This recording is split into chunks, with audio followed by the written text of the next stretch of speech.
In the past few years, and it's so clear that climate change is having an impact on the frequency and the intensity and duration of disasters.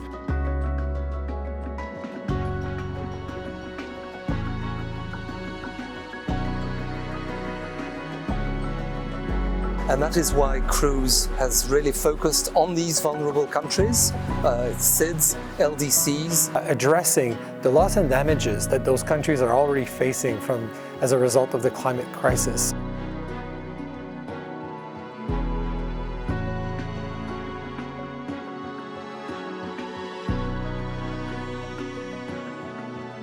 We support and value the approach CREWS takes in delivering early warning systems globally.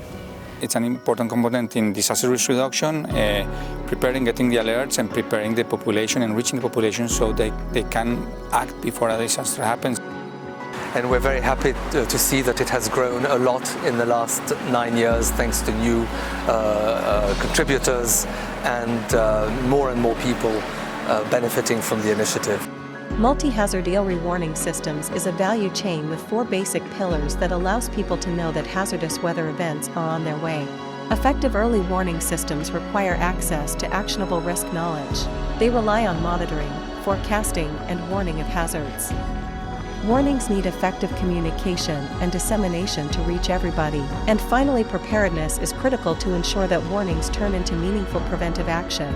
For the proper function of multi-hazard early warning systems, it is necessary that CREWS helps to align these 4 components and puts them to work efficiently for people.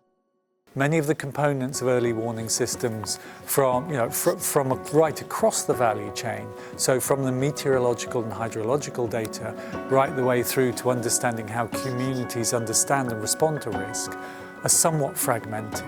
Under CREWS you have a lot of the key funders of weather and climate information services development. NORAD is already supporting SOF, which are financing weather observations, but we also need to support bringing the information out to people.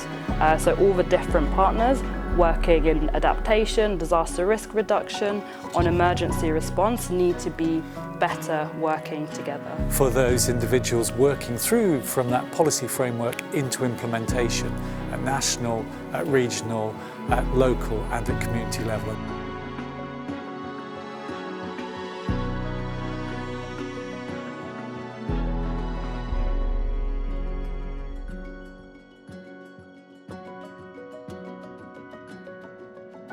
Making sure that all the learnings and the experience and the knowledge of those at the community level who are experiencing the worst effects of climate change and disasters and who are leading on implementing early warning systems, that this is going up to the regional levels and to the global levels. And then providing ways and early warning systems that respond to those perceptions of risk so that people can take action in ways that are meaningful to them and meaningful to their lives and their livelihoods. It will ensure the infrastructure is in place, the communication protocols are in place, and communities receive the information they need when the time is near.